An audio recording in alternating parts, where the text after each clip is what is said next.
अगर आपकी भी ये शिकायत रहती है कि साबूदाने की खिचड़ी खुली-खुली नहीं बनती है और आपस में चिपक जाती है, तो आप इस ट्रिक को फॉलो करें। बिना किसी एफर्ट के एकदम खुली-खुली और बहुत ही टेस्टी खिचड़ी बनेगी। आपको कुछ भी बात ध्यान रखने की ज़रूरत नहीं है, बस आप एक बात का ध्यान रखें और आपकी खिचड़ी एकदम बेस्ट बनेगी। तो इसके लिए सबसे पहले हमने आधी कटोरी मूँगफली ली है और इसे हम रोस्ट कर लेते हैं। इसे ऐसे ही ड्राई रोस्ट करना है और जब ये रोस्ट हो जाएगी तब ब्राउन कलर की हो जाएगी, इससे चटक जाएगी और खुशबू आने लगेगी।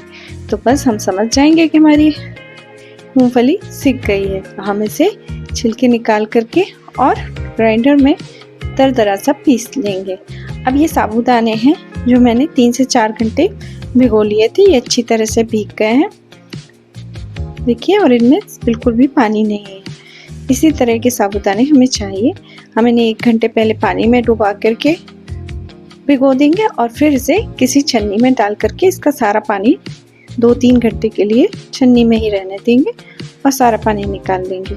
अब इस तरह की हमें छोटी छोटी कटोरियाँ लेनी है, ऐसी फैली हुई हो या छोटी साइज़ में हो, किसी भी तरह की आप कटोरी लेकर के और इस तरह उनमें साबूदाने डाल करके और फैला दीजिए साबूदाने को।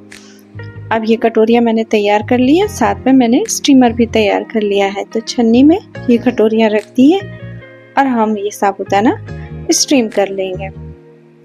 तो इन्हें अच्छी तरह से सेट करके और स्टीम करने के लिए छोड़ दिया है। स्टीम हमें ज़्यादा नहीं करना है, बस 3 से 4 मिनट में ही साबूदाने पक जाएंगे। साबूदाने बहुत जल्दी पकते हैं और जब ये पक जाते हैं तब थोड़े से ट्रांसपेरेंट हो जाते हैं, जिससे हमें पता चलता है कि साबूदाने पक गए हैं। देखिए, ये ट्रांसपेरेंट हो गए हैं और एकदम अच्छी तरह से पक गए हैं। तो बस अब हम इन्हें निकाल लेंगे। तो गैस बंद कर दी है और इन्हें निकाल करके साइड में रख लिया है। ये देखिए, मैं आपको दिखाती भी हूँ, साबूदाने एकदम परफेक्ट तरीके से पक गए हैं। अभी आपको थोड़े चिपचिपे से लग रहे होंगे, पर आप टेंशन ना लें, कुछ ही देर में ये एकदम खिले खिले हो जाते हैं। बस इसकी यही ट्रिक है जिसे आपको ध्यान में रखना है, इससे आपकी साबूदाने की खिचड़ी कभी भी आपस में चिपकेगी नहीं। तो बस अब ये साबूदाने गरम गरम ही हम एक बड़े से बर्तन में निकाल लेंगे। अब इसमें हम डालेंगे जो हमने मूंगफली का पाउडर बनाया था रोस्ट करके, इसे 3 से 4 चम्मच अच्छी तरह से इसमें डाल देंगे और अब अच्छी तरह से इसे मिक्स कर लेंगे। अब इसके बाद हमारी खिचड़ी एकदम खुली खुली हो जाएगी। तो मैंने इसमें डाल दिया है। अब साथ में ये गरम उबले हुए आलू डाल दिए हैं और इन सारी चीज़ों को अच्छी तरह से मिक्स कर लिया है। आलू के पीसेस आपको बड़े लगे तो इसी टाइम पे आप उन्हें छोटे भी कर सकते हैं।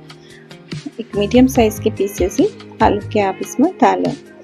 अब इन सारी चीज़ों को मिक्स कर लेते हैं अच्छी तरह से चम्मच की मदद से और हम इसमें एक तड़का डालेंगे।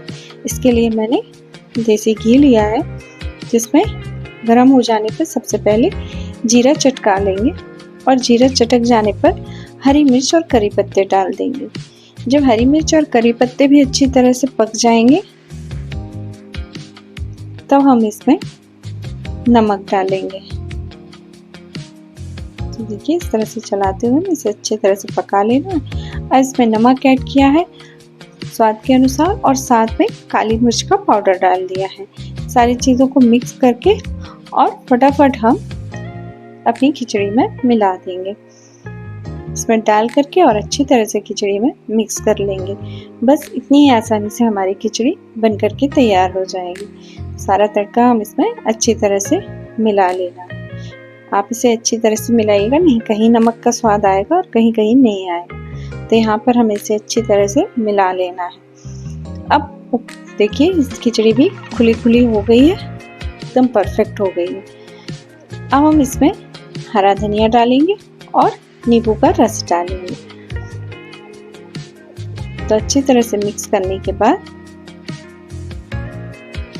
इसमें हरा धनिया और नींबू का रस डाल करके एक बार और मिक्स कर लेंगे और बस खिचड़ी तैयार है। एकदम परफेक्ट खिचड़ी बनी है, बिना किसी एफर्ट के बनी है, बहुत ही आसानी से और कुछ